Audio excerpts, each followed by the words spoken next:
Livro de Neemias, capítulo 8, nós vamos ler a partir do versículo 9, do 9 ao 12. Neemias, capítulo de número 8, versículos de 9 a 12.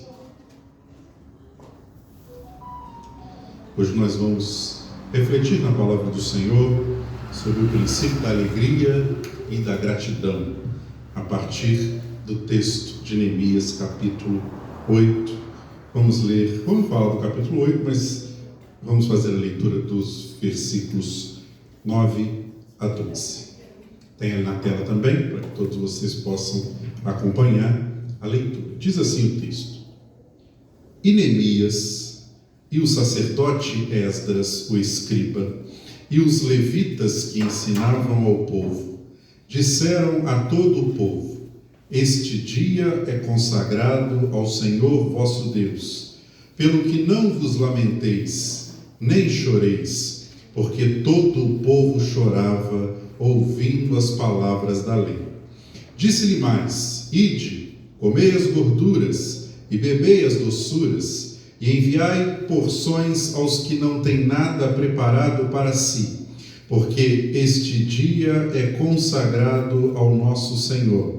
Portanto, não vos entristeçais, porque a alegria do Senhor é a vossa força.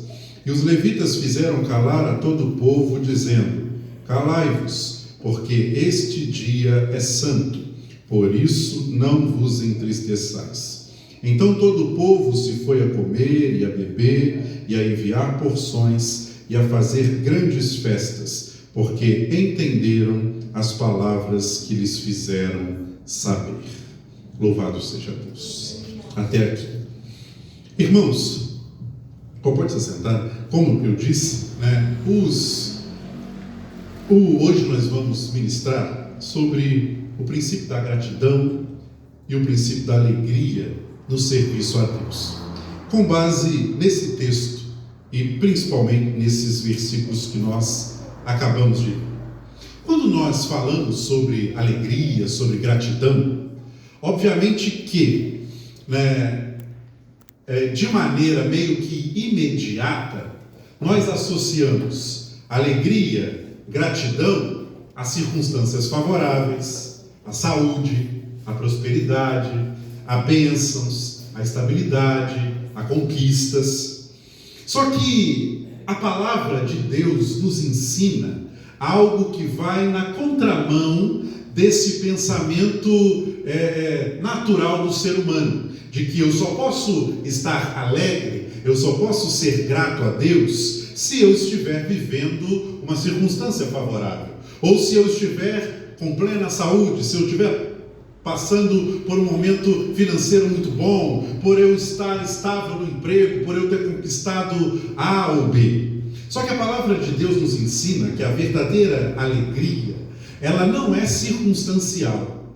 Nós não recebemos da palavra de Deus uma instrução de que devemos ser alegres ou gratos se estiver tudo bem. Muito pelo contrário, a palavra nos diz que a alegria, ela nasce de um relacionamento próximo com Deus e não de circunstâncias.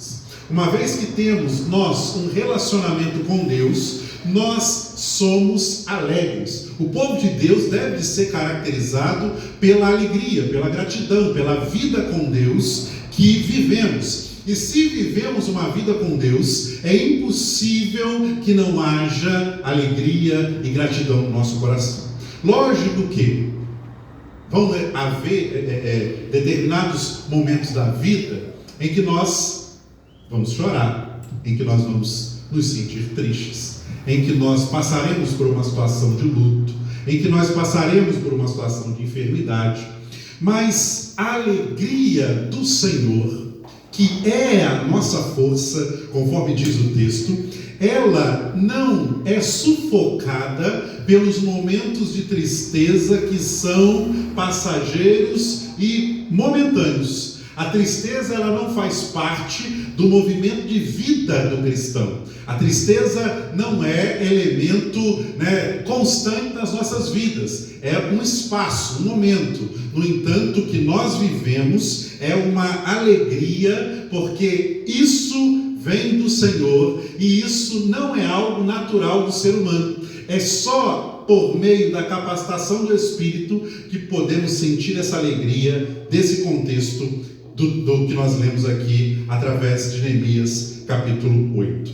Quando a gente olha o capítulo 8, se você for fazer a leitura desde o primeiro versículo até o último, que é o versículo 18, você vai perceber que aqui estava acontecendo um momento marcante na história de Israel, porque o povo tinha retornado do exílio babilônico, os muros de Jerusalém tinham sido reconstruídos, não reconstruídos com pouca força, muito pelo contrário, os muros tinham sido reconstruídos com muito esforço, com oposição, com sofrimento.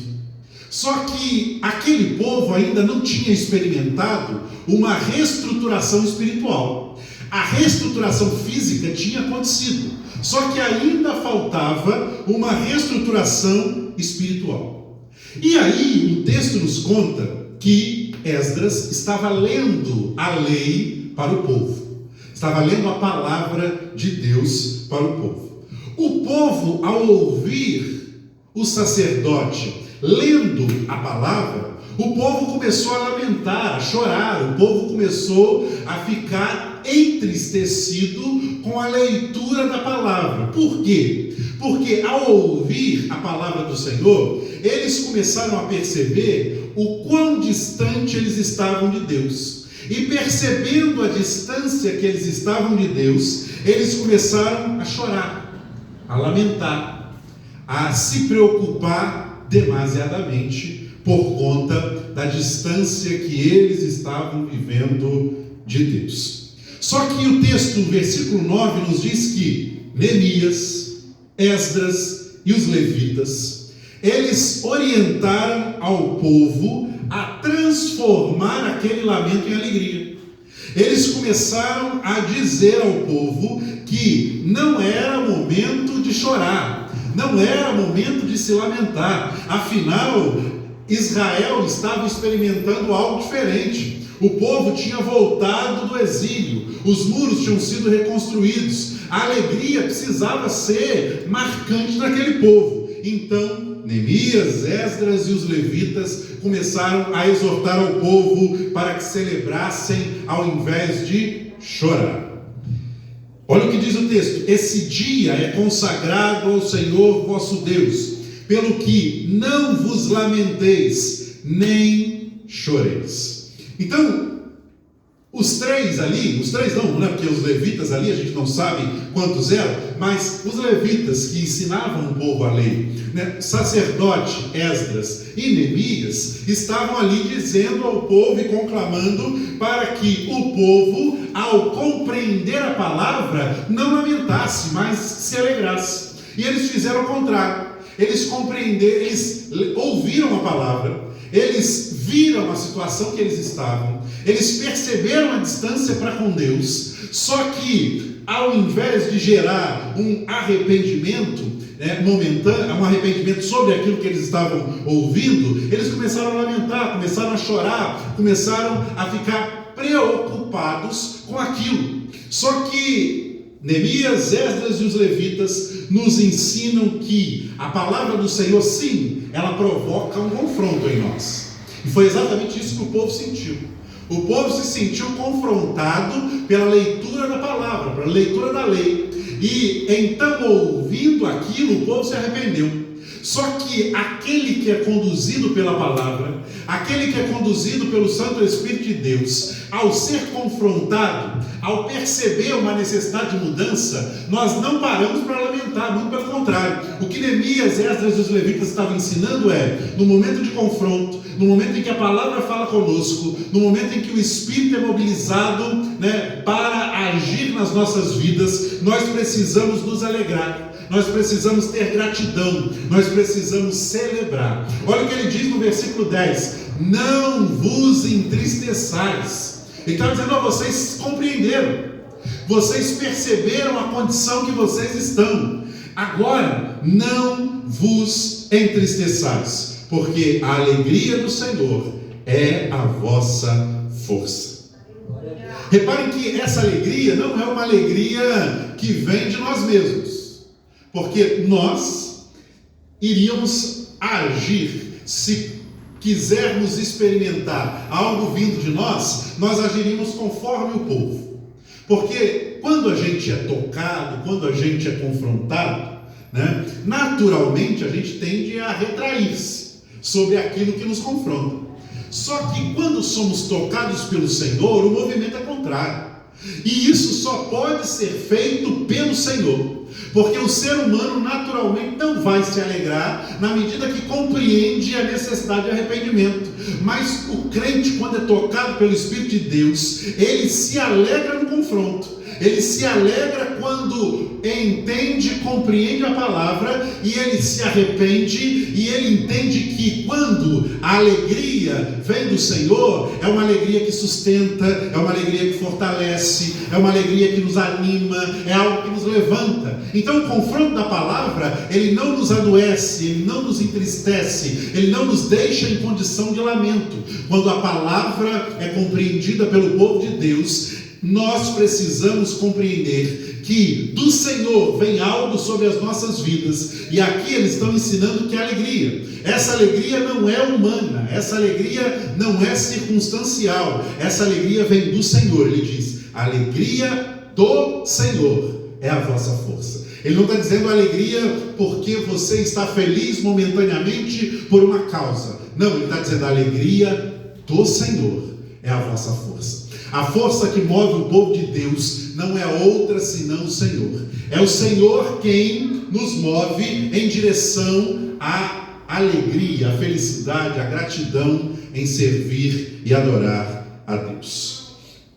E o versículo 12 mostra esse resultado. Porque olha o que diz no versículo 12. Então todo o povo se foi a comer, a beber, a enviar porções, a fazer festa, porque entenderam as palavras que lhes fizeram saber. O povo entendeu aquilo que Neemias, Esdras e os levitas ensinaram. Então, entendendo isso, o que o povo fez? O povo foi comer, o povo foi beber, o povo foi repartir, o povo foi celebrar. A alegria, ela surge quando nós entendemos quem Deus é e o que Ele fez por nós. E entendendo quem Deus é e o que Ele fez por nós, não importa o que nós passamos momentaneamente, estamos alegres no Senhor, porque a alegria do Senhor é a nossa força. Então nós passamos pela dificuldade alegres. Pode parecer um contraponto, né? Pode parecer algo que está indo na direção contrária. Mas para o crente, há alegria mesmo na adversidade. Há alegria mesmo nos dias difíceis. Há alegria mesmo em recentes decepções. Porque o que nos fortalece é o Senhor. E por isso, a alegria do Senhor é a nossa força. E é isso que Neemias, Esdras e os levitas estavam ensinando ao povo. Eles estavam marcados pela dificuldade que tiveram no retorno do exílio. Eles estavam marcados pela dor da reconstrução dos muros, da reconstrução da cidade. Então eles tinham depreendido muito esforço em fazer a obra. E ali talvez estavam cansados, estavam feridos, estavam de alguma maneira tocados por aquilo que acabaram de fazer. No entanto, a exortação dos homens de Deus fez com que eles percebessem que quando servimos, quando recebemos de Deus o Espírito Santo, quando nos identificamos com a palavra, nós fazemos festa. E nós não paramos para lamentar. Nós reconhecemos sim quem somos. Nós nos arrependemos sim dos nossos erros. Mas nós fazemos festa. Nós não paramos para lamentar. O povo de Deus não tem tempo na obra para parar, chorar chorar e lamentar. Nós temos sempre algo para fazer na obra de Deus. Nós temos sempre algo para cumprir no ministério pelo qual o Senhor nos chamou. Por isso, nós não paramos para chorar e lamentar. Nós sofremos por um período pequeno de tempo, no entanto, a alegria, como diz a palavra, ela vem logo ao amanhecer, porque habita em nós o Senhor, que dá alegria ao seu povo e que dá motivação ao seu povo, que sustenta o seu povo, que fortalece o seu povo. Por isso eles exortam: não vos entristeçais, a alegria do Senhor é a vossa força. E quando a gente olha para a Bíblia de uma maneira ampla, a gente vê que isso não é algo exclusivo desse povo, nesse período, nesse contexto. Nós vemos que a Bíblia nos alerta a necessidade de estarmos felizes, alegres e em gratidão ao Senhor, tanto no Novo Testamento quanto no Antigo Testamento. Vários são os textos bíblicos que nos alertam da necessidade de servirmos com alegria, de nos apresentarmos com alegria, de encerrarmos a carreira com alegria, de entrarmos ao altar do Senhor, à casa do Senhor com alegria, de lembrar da casa do Senhor com alegria. Então a Bíblia ela traz inúmeros textos que nos mostram essa necessidade. Então, e um salmo especial foi o salmo que nós lemos aqui no começo do texto, no começo do culto. O versículo 3 do Salmo 68, foi o salmo que lemos na leitura devocional, diz: alegrem-se os justos na presença de Deus. Quando estamos na presença de Deus, nós não podemos ter a ação do povo diante da presença de Deus através da leitura da lei, porque começaram a lamentar.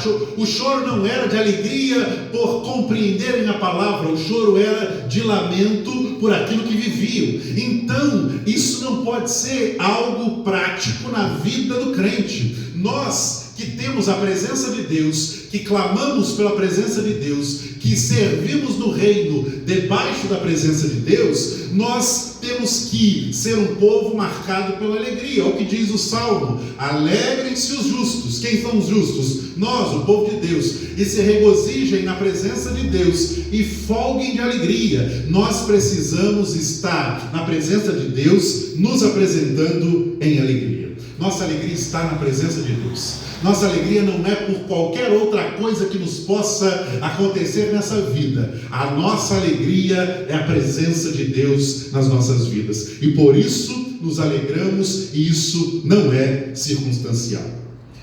O Antigo Testamento, de maneira ampla, ele associa a alegria do povo de Deus, referindo-se à salvação que Deus deu àquele povo, ou a libertação, como é o caso aqui, que Deus deu àquele povo. A libertação do exílio babilônico. Deus havia os libertado e por isso eles deveriam estar alegres. No nosso contexto, Deus também nos libertou. Deus também nos salvou. E isso é motivo de alegria para o povo de Deus. Nós, o povo de Deus, somos e devemos ser e precisamos continuar a ser um povo alegre, como esse texto nos ensina.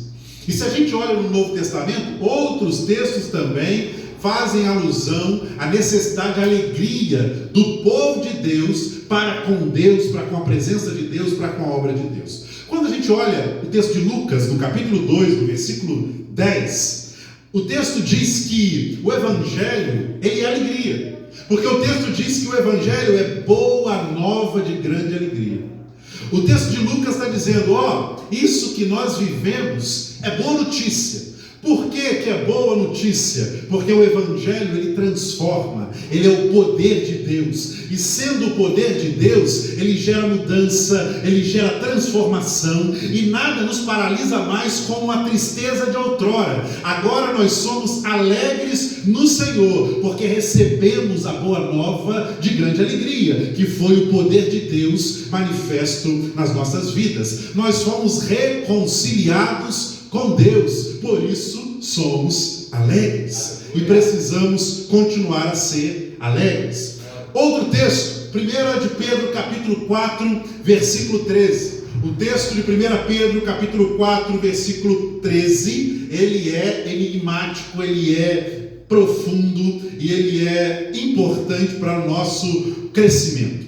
O texto diz que, mas alegrai-vos no fato de serdes participantes das aflições de Cristo, para que também na revelação de sua glória vos regozijeis e alegreis. Esse versículo, Pedro está dizendo que nós nos alegramos, ou devemos nos alegrar, também nos dias de sofrimento. Lógico que não é uma alegria forçada. No dia do sofrimento vai haver sofrimento. A Bíblia diz que nós passamos por dias maus. Isso faz parte do processo da vida. Não é uma alegria forçada. No entanto, mesmo no dia mau, mesmo no dia da lágrima, mesmo no dia do luto, mesmo no dia da enfermidade, mesmo no dia da dor, há algo dentro de nós que não é possível sem o Espírito Santo de Deus. Há algo dentro de nós que é saber que o momento não nos define como filhos de Deus. Aquela enfermidade, aquela dor, aquela decepção, aquela traição, aquela aflição não nos define enquanto filhos de Deus. É momentâneo, é passageiro e vai passar, e a Bíblia nos ensina que isso vai passar. Então dentro de nós há uma alegria em saber que o nosso Cristo também foi crucificado, também sofreu, também pediu que o cálice fosse retirado dele. Por isso nós somos também participantes do sofrimento, porque no sofrimento nós temos uma certeza: nós somos salvos em Cristo Jesus. Não importa qual seja o momento, e talvez seja um momento até longo, mas haverá um dia em que todos nós estaremos livres de todo o sofrimento, de toda a dor, e aí a expressão maior de nossa alegria vai ser testemunhada e vivida por todos nós, porque Cristo nos livrou da condenação, e isso é alegria para nós. Por isso nós somos um povo que vive em alegria. Agora, no livro de Atos, capítulo 20, no versículo 20, agora é Paulo quem está escrevendo, quem está dizendo, um registro sobre uma fala do apóstolo Paulo, no livro de Atos, capítulo 20, versículo 20. Nesse texto, Paulo diz o seguinte, que eu complete a minha carreira com alegria, que ele possa ensinar e completar e terminar, como nada que útil seja, deixei de vos anunciar e ensinar publicamente e pelas casas. Paulo está dizendo o seguinte: embora tenha me acontecido muitas coisas, com alegria eu não deixei de vos anunciar e ensinar publicamente a palavra do Senhor. A alegria, ela também está associada e ligada à missão que Deus deu a cada um de nós. E nós precisamos cumprir a missão que Deus deu a cada um de nós também com alegria. Não importa as circunstâncias, ministremos com alegria, louvemos com alegria, sirvamos com alegria, abramos o templo com alegria, façamos evangelização com alegria. Não importa o que aconteça, não importa quantos estão conosco, não importa, nós vamos cumprir e não vamos deixar de fazer aquilo que o Senhor entregou a nós, porque a nossa missão é também feita com alegria. E, além disso, mesmo Paulo nos explica no capítulo 5, versículo 22 do texto aos Gálatas, que a alegria é fruto do Espírito Santo. Ou seja, uma vez que temos o Espírito Santo, somos alegres. Está lá em Gálatas, capítulo 5, versículo 22. A alegria é fruto do Espírito Santo. Então, irmãos, enquanto muitos buscam alegria em diversas fontes, nos prazeres, no sucesso, no dinheiro, no reconhecimento, a Bíblia nos ensina que a verdadeira alegria está na salvação que recebemos de Cristo Jesus, está na comunhão que temos com Deus Pai, e que circunstâncias não sufocam. nós não perdemos isso, porque foi o Espírito Santo quem colocou dentro de nós. Ela é um fruto do Espírito, por isso ela é divina. Essa alegria que o povo de Deus sente não é a mesma alegria que nós vemos em situações momentâneas. É uma alegria que não é circunstancial, é uma alegria vinda do Espírito Santo de Deus. Bom, essa é a primeira lição que nós aprendemos com esse texto. Mas além disso, a lição de que o salvo é alegre, era um pouco isso que Neemias, Esdras e os levitas queriam ensinar ao povo. Quem é salvo, quem é povo de Deus, é alegre. É o primeiro ponto dessa mensagem. O segundo ponto é que aquele que compreendeu que o salvo é alegre, ele celebra. E isso precisa ser marca do povo de Deus. O povo de Deus precisa ser marcado pelas celebrações que ele faz. Nada é mais importante do que esse momento que nós estamos aqui celebrando a Deus. Nós estamos aqui em gratidão, em alegria. Não estamos aqui porque é uma obrigação. Quinta-feira tem culto, então eu tenho que ir lá, porque eu tenho que bater o ponto, eu tenho que cumprir a escala. Não. Nós estamos aqui porque celebramos a salvação em Cristo Jesus. E isso nos motiva. Por isso o salmista diz: alegrei-me quando me disseram, vamos à casa do Senhor. O que isso quer dizer? Quer dizer que quando eu lembro da obra do Senhor, do reino de Deus, eu me alegro porque eu sei de onde saí, eu sei de onde o Senhor me livrou, eu sei que o Senhor me tirou da condenação das trevas para a sua luz maravilhosa. Então nós celebramos. E Neemias estava querendo que eles lembrassem o seguinte: lembra que quando nós estávamos voltando para Jerusalém, lembra que quando nós estávamos saindo do exílio, nós não tínhamos nada além da roupa em que vestimos, não tínhamos do que comer, não tínhamos do que beber, não tínhamos dinheiro, não tínhamos mais nossas casas, não tínhamos mais o culto, não tínhamos mais os muros, nós estávamos voltando sem nada. Só que com muros quebrados, com portas queimadas, com o povo desanimado, o Senhor nos permitiu reerguer os muros. O Senhor nos permitiu ter casa novamente. O Senhor nos permitiu ver a sua boa mão novamente. Era isso que Esdras, Neemias e os levitas queriam que o povo lembrasse. Lembra de onde nós saímos e lembra agora onde nós estamos. Não é tempo de nos entristecer. Lembra que nós enfrentamos oposição. Lembra que nós enfrentamos críticas. Lembra que nós enfrentamos ameaças. Lembra que nós enfrentamos escassez. Lembra que nós estávamos desanimados porque estávamos presos na Babilônia. No capítulo 2, no versículo 8, Neemias diz algo brilhante. Ele diz: não importa a oposição, a escassez, o desânimo, as críticas e as ameaças. Neemias diz o seguinte: a boa mão do meu Deus era comigo. Aleluia. E Deus foi fiel. A boa mão do Senhor estava com Neemias, e ele lembrou disso. E ele estava agora querendo que o povo também se lembrasse disso. Povo de Deus, nós não podemos esquecer: a boa mão do Senhor está conosco. E a boa mão do Senhor estando conosco, nós precisamos celebrar. Nós precisamos agradecer, nós precisamos ter um coração grato a Deus, porque a boa mão dele não saiu de cima de nossas cabeças. Então a verdadeira vitória é expressa pela celebração do povo.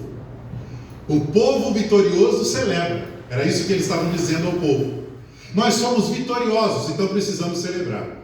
Nós também já sabemos a sentença final. Nós também já sabemos a vitória final que experimentaremos. Então, no tempo em que vivemos aqui, precisamos celebrar a Deus por tudo aquilo que Ele fez por nós. E como é que o crente celebra? No culto. O crente celebra cultuando. Por isso que nós não podemos deixar de congregar. E é uma alerta do apóstolo Paulo: não deixem de congregar como fazem alguns. Porque o culto é o momento que o crente celebra. Nós celebramos no culto e precisamos voltar a celebrar no culto. Porque às vezes, irmãos, nós enfrentamos lutas na família, no ministério, lutas financeiras, lutas na igreja, lutas diversas. E quando a vitória vem, a gente não celebra. Parece que a gente esquece do tempo da luta, né? E a gente passa a viver aquilo de uma maneira positiva, mas a gente esquece de vir agradecer a Deus, a gente esquece de vir celebrar e dizer: Senhor, obrigado, porque não vivo mais aqueles dias de luta, aqueles dias de enfermidade, aqueles dias de dor, aqueles dias... E a gente esquece às vezes disso, de que nós precisamos celebrar. Nós precisamos celebrar. Cada conquista nossa é motivo para glorificar e celebrar a Deus. Cada bênção é motivo para celebrar e glorificar a Deus. Eu cresci num tempo na igreja e que isso está cada vez mais desaparecendo, que era os testemunhos pelas bênçãos que Deus fez. Quase a gente não vê mais testemunhos na igreja. E será que Deus deixou de nos abençoar? Eu lembro que quando menor na igreja, as pessoas eram mais simples, talvez, né? Também a gente viveu na periferia, numa igreja de periferia, então a gente viveu algo um pouco diferente. As pessoas iam no culto, iam lá na frente para dizer o seguinte: o Senhor me curou da dor de cabeça. Eu sei que ele às vezes tomou um dipirona ali, mas ele vê que aquela mudança de estado, que ele estava sentindo dor, e agora não está mais sentindo dor, de alguma maneira era a ação de Deus na vida dele. E ele vinha na frente da igreja e ele celebrava ao Senhor, ele contava um testemunho, graças a Deus por isso. Eram pequenas conquistas. Às vezes Deus faz tanto por nós e nós não testemunhamos aquilo tanto que Deus faz. Nós vamos deixando isso se perder ao longo do tempo. Enquanto que Neemias, Esdras e os levitas estão lembrando ao povo: nós precisamos celebrar, o Senhor nos fez conquistar, a boa mão do Senhor está conosco, o Senhor nos ajudou a sair do exílio, a sair do problema, a sair da aflição. Então nós precisamos agora comer, beber, dividir, repartir, celebrar, porque o Senhor nos livrou. E nós não podemos perder isso. Nós fazemos culto de ações de graças por tudo, e às vezes nós vamos perdendo isso ao longo do tempo. Lembra, né? Um tempo atrás, eu me lembro quando criança, tudo era culto, passou na faculdade, vamos fazer o culto, né? Passou na prova, faz o culto, passou no concurso, faz o culto, aniversário, faz o culto, emprego, faz o culto, promoção do emprego, faz o culto, não é isso? Cura na família, faz o culto. Então, esse sentimento nós não podemos de perder. O povo de Deus precisa celebrar. Nós precisamos celebrar a Deus pelas conquistas grandes e pequenas. Porque às vezes a gente vê testemunhos de grandes conquistas somente, né? Só quando, né? Aquela coisa que parece... Não, são nas pequenas coisas que Deus vai mostrando a sua fidelidade para conosco. Deus é fiel conosco o tempo todo, mesmo que seja na simples dor de cabeça, mesmo que seja num simples momento inesperado de alegria que nos apareceu, mesmo que seja numa simples promoção no trabalho, a mão do Senhor está com o seu povo. É isso que Neemias está me lembrando: a boa mão do meu Deus era comigo. Nunca se esqueça disso. A boa mão do Senhor está com você, a boa mão do Senhor está sobre a sua família, a boa mão do Senhor está sobre a nossa igreja. Não se esqueça que nada é exclusivamente nosso, nada é força exclusiva do nosso braço. Quem entende a palavra de Deus sabe que sobre nós há um Deus sobre todas as coisas e que Ele é bom para conosco. E Ele nos permite viver coisas boas nessa vida, coisas boas nesse tempo. Celebremos ao Senhor em todo o tempo. É isso que esse texto também nos ensina. Um terceiro ponto é que nós não podemos esquecer a providência de Deus nas nossas vidas. Olha o que Deus fez nesse contexto aqui. Se a gente olha os capítulos anteriores, Deus tocou no coração do rei para que Neemias pudesse voltar à sua terra. Deus concedeu recursos a Neemias. Deus protegeu os trabalhadores na construção do muro. Deus frustrou os inimigos que estavam apostando que daria errado. Deus sustentou o povo. Nada foi por acaso.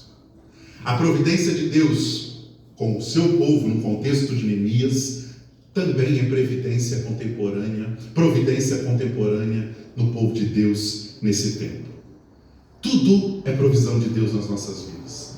Deus ainda provê sobre o seu povo. Viva sempre naquilo que você tem. Agradeça aquilo que Deus te deu. Agradeça aquilo que você tem. Porque se nós vivermos sempre na perspectiva da falta, nós sempre viveremos infelizes e ingratos ao Senhor. Porque Ele já nos deu muita coisa. Conta as bênçãos aí. Tem uma música, né? Um louvor. Quantas bênçãos são? Conta as bênçãos que você vai ver, né? Como diz a canção. Porque Deus já fez muito por nós, irmãos. Deus já fez muito por você. Deus já fez muito por seu povo. O problema é que a gente só olha naquilo que falta. Ah, mas ainda falta isso. Ah, mas ainda falta eu conquistar aquilo. Ah, mas ainda falta o meu sonho não sei do quê. Ah, mas ainda falta... Se a gente viver assim, nós nunca vamos parar e ver a boa mão do Senhor sobre nós, a providência de Deus sobre nós, a ação de Deus sobre nós, porque nós vamos sempre estar observando e caminhando na direção da falta. Mas o nosso Deus é o Deus que provê. Então nós precisamos viver alegres, gratos e confiantes que aquilo que nos for necessário, Deus proverá. Deus provê o necessário ao seu povo. Não se esqueça disso. Não é o que falta, é o que você já tem. Você já tem muita coisa. Conta as bênçãos que você vai ver. E esse espírito de gratidão, esse sentimento de gratidão, de celebração, motiva o nosso culto, irmãos. Esse princípio de gratidão, ele transforma o nosso culto. O nosso culto, independente das circunstâncias, não é culto de lamento, não é culto de tristeza, não é culto que fica lá arrastando. Não, nós celebramos, nós nos alegramos, nós engrandecemos e louvamos a Deus, porque gratos somos pela boa mão de Deus sobre nós. O coração grato, ele reconhece a graça de Deus. O coração grato conhece as bênçãos de Deus. O coração grato conhece o cuidado do Senhor. E é isso que nós não podemos perder na nossa caminhada cristã. O culto não é mais um peso, quando nós entendemos a mão do Senhor providenciando todas as coisas para nós. O culto para nós é motivo de alegria. Aquilo que o salmista diz: alegrei-me quando me disseram, vamos à casa do Senhor. Que nós possamos expressar isso no nosso culto. Não deixe que ninguém faça com que você perca a essência sagrada do culto. Irmãos, isso aqui é sagrado. E é isso que esse texto quer nos mostrar. Nada é mais importante no ambiente, no momento do culto, do que o culto. Então, nós precisamos entender que esse ambiente é sagrado. Senão nós começamos a deturpar o próprio culto a Deus. Nós não viemos para cá para fazer A, para fazer B, para não sei o que, para aquilo outro. Não, nós viemos para cá para adorar, para celebrar, para agradecer a Deus. E nada é mais importante do que o culto no momento do culto. Então nós precisamos ter atenção quanto a isso. Cuidado com aquilo que te rouba a essência do culto. Porque culto é gratidão. Se há algo que te rouba a essência do culto, você ainda não entendeu a leitura da lei que Esdras fez. Esdras leu a lei, né? Então que nós possamos, né, sempre valorizar o culto. Porque culto é gratidão, culto é alegria, culto é celebração. Uma igreja grata ora mais, celebra mais, cultua mais, contribui mais, faz mais festa. Uma igreja grata celebra ao Senhor. É isso que esse texto nos ensina, é isso que esse texto nos adverte nesta noite. Então a gente pode concluir a reflexão de hoje percebendo que é a palavra de Deus que produz alegria nos salvos. E sendo a palavra de Deus que produz alegria nos salvos, nós celebramos e compreendemos com gratidão a providência de Deus sobre as nossas vidas. Nunca se esqueça de Neemias capítulo 8, verso 10. Não vos entristeçais, porque a alegria do Senhor é a vossa força. Amém, irmãos? Que Deus possa continuar a ministrar no seu coração, em nossa igreja, que nós não percamos a alegria de servir ao Senhor, que nós não percamos a identidade do povo de Deus, que nós não percamos a gratidão em cultuar o Senhor. Por isso, não vos entristeçais, porque a alegria do Senhor é a vossa força. Amém?